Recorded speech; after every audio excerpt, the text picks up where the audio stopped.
Hello guys, तो आज हम करेंगे एक नया section that is 194H under income tax, जो कि टीडीएस ऑन कमीशन और ब्रोकरेज की बात करता है। तो सबसे पहले हम देखते हैं कमीशन और ब्रोकरेज होता क्या है। कमीशन और ब्रोकरेज किसी पर्सन को तभी दिया जाता है जब वो आपको कोई सर्विस प्रोवाइड करता है या कोई भी मिडलमैन का वर्क करता है या प्रिंसिपल और एजेंट का जब रिलेशनशिप होता है, आपको वर्क कोई भी वर्क परफॉर्म करके देता है, कोई सर्विस प्रोवाइड करता है, ठीक है। तो उसके लिए हम कमीशन या फिर ब्रोकरेज वर्ड यूज़ कर लेते हैं। उनको इंसेंटिव देते हैं, एज अ फीस दें या फिर as a percentage of transaction value दें। तो इस तरीके का जो भी इंसेंटिव या फीस प्रोवाइड की जाएगी उसे बोलेंगे हम क्या, कमीशन या फिर ब्रोकरेज। लेकिन यही कमीशन अगर इंश्योरेंस से रिलेटेड है तो 194H कवर नहीं करेगा, वो करेगा 194D सेक्शन इसको कवर करेगा।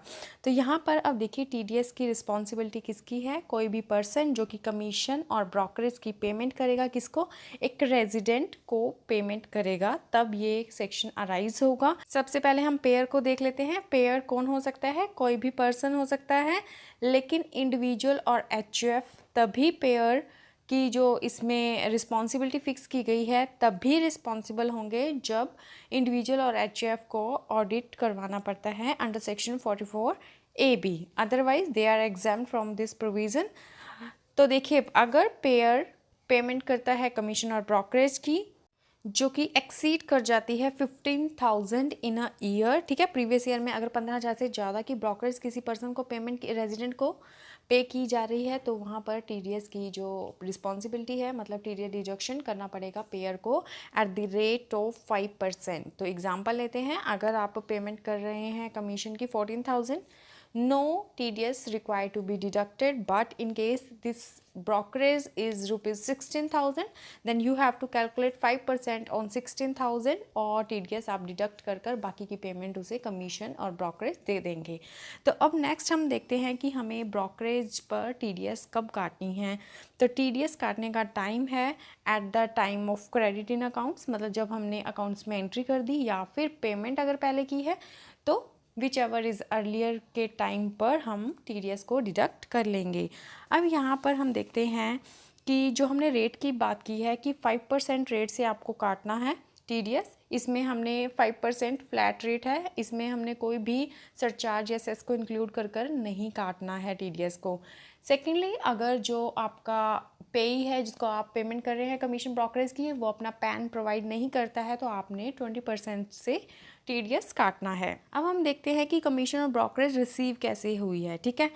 या तो रिसीव हुई है या रिसीवेबल है, मतलब उसे रिसीव हुई है या नहीं भी रिसीव हुई बट ड्यू है, डायरेक्टली या इनडायरेक्टली, मतलब डायरेक्ट वे से आप कर रहे हैं या फिर किसी और मिडल मैन के थ्रू से भी अगर आपको कमीशन मिल रही है तब भी ये सेक्शन अराइज होगा। By a person acting on behalf of another person, तो एक पर्सन जब दूसरे पर्सन के बिहाफ पर वर्क करेगा, एज एजेंट वर्क करेगा, तब भी कमीशन और ब्रोकरेज अराइज होगी, मतलब कि ये TDS का सेक्शन जो है वो एप्लीकेबल हो जाएगा। अब यहाँ पर हमने देखना है कौन कौन सी सर्विसेज इंक्लूड होंगी जिस पर कमीशन और ब्रोकरेज इंक्लूडेड है, और 194H की एप्लीकेबिलिटी होगी include for the service render not being the professional, मतलब कोई भी सर्विस रेंडर की है जिसके लिए आपको कमीशन मिली है तो 194H अराइज होगा। लेकिन यही कमीशन और ब्रोकरेज प्रोफेशनल सर्विसेज के लिए है, देन 194J अप्लाई होगा। उसके बाद buying and selling of goods, अगर गुड्स एंड को बेच रहे हैं या खरीद रहे हैं उसमें आप अपनी कमीशन रखते हैं, ठीक है। आपने मान लीजिए किसी के लिए किसी की कोई मान लीजिए प्लॉट बिकवाया है, उसमें आपने अपनी कमीशन रखी थी, वो आप रिसीव करते हैं, देन 194H एप्लीकेबल होगा।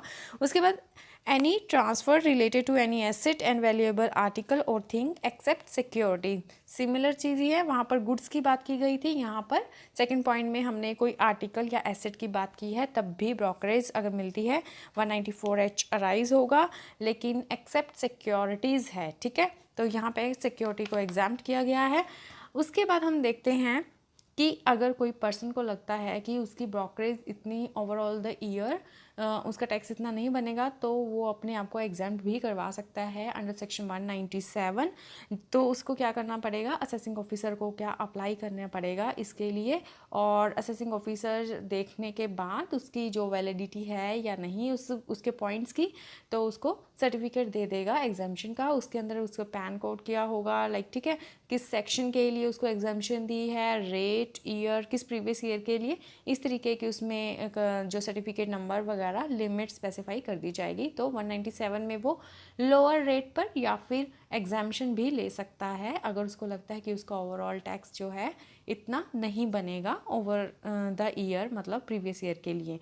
उसके बाद हम देखेंगे कि यहाँ पर कुछ एग्जाम्शंस या कहीं हम नोटिफिकेशन के थ्रू जो पॉइंट्स क्लियर किए गए हैं कि कब कब कमीशन कटेगी, ठीक है, कमीशन पर टीडीएस कटेगा और कब कब नहीं कटेगा। अगर अब क्वेश्चन ये है, देखिए, अगर एम्प्लॉयर ने एम्प्लॉय को कमीशन दी है, ठीक है, तो बताइए 194H एप्लीकेबल होना चाहिए? नहीं, क्योंकि एम्प्लॉय और एम्प्लॉयर का रिलेशनशिप होगा तो सेक्शन 192 अराइज होगा टीडीएस का, ना कि 194H। इसके अलावा अगर ब्रोकरेज या कमीशन पे की जा रही है किसके द्वारा, बीएसएनएल या एमटीएनएल के द्वारा, किसको दी जा रही है, पब्लिक ऑफिस फ्रेंचाइजीज को, उसकी खुद की फ्रेंचाइजीज हैं पब्लिक ऑफिस की, तब 194H एप्लीकेबल नहीं हुआ। अब हम और भी पॉइंट्स देखते हैं जहाँ पर 194H की एप्लीकेशन नहीं है। बैंक गारंटी कमीशन, इस पर भी नहीं है। Depository charges on maintenance of demat account. अगला पॉइंट है cash management service charges, charges for warehouse service for commodities, underwriting service charges, clearing charges, commission on debit and credit note for transfer between merchant establishment.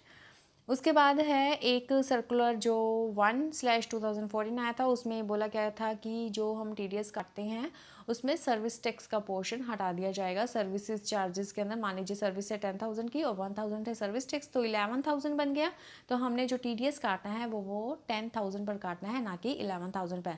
तो GST के लिए अभी तक कोई ऐसा मतलब सर्कुलर नहीं निकला, और आई थिंक निकालने की जरूरत भी नहीं है, क्योंकि तो मतलब इनबिल्ट है इसी के अंदर कि सर्विस टैक्स के बाद जीएसटी आया तो जीएसटी पर एप्लीकेबल हो जाएगा।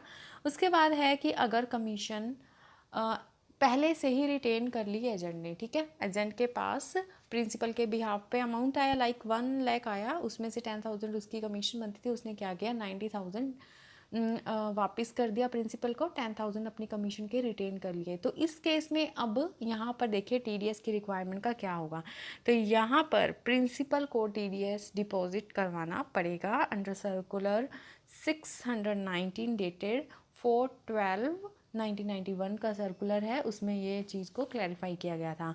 उसके बाद अगर हम क्वेश्चन करें डिस्काउंट, क्या डिस्काउंट कमीशन होगा, ठीक है, नहीं होता। तो डिस्काउंट तो वैसे भी एक तरह से के इंसेंटिव है कि आप हमारी चीज़ को परचेज कर लीजिए, लेकिन कमीशन हम कब देते हैं, किसी पर्सन मिडलमैन को हमने अपॉइंट किया हुआ है और वो हमारे बिहाफ पर सेल करता है या परचेज करता है, तब हम उसे कमीशन देते हैं। लेकिन डिस्काउंट कमीशन नहीं होता, ये कई रूलिंग्स में भी डिसाइड हुआ है और वैसे भी मतलब अंडरस्टूड भी है ये चीज़।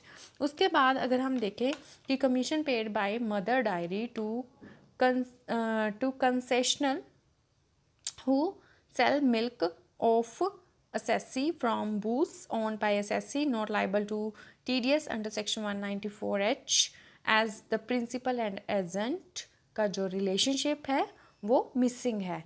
ये हुआ था case decided CIT versus mother dairy India 2012।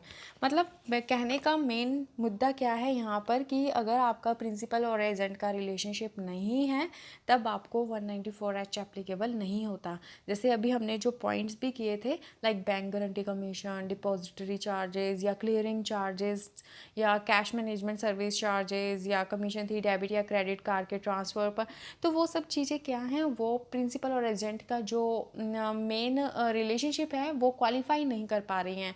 तो उसके अंदर क्या है कि या तो वो 190C वर्क के अंडर आ जाएंगी या फिर प्रोफेशनल सर्विसेज 194J के अंडर कवर हो जाएंगी, ठीक है। तो इस तरीके से वो 194H के दायरे से चाहे बाहर हो जाएं, लेकिन वो किसी और सेक्शन के अंडर कवर हो जाएगा। है कि 194H तभी एप्लीकेबल है जब पेमेंट किसको हो रही है, रेजिडेंट को। लेकिन अगर यही पेमेंट नॉन रेजिडेंट को हो रही होती तो सेक्शन 195 एप्लीकेबल होगा, ना कि 194H। तो ये था हमारा section 194H। In case you have any query please write in comment section. Thank you so much for watching my video.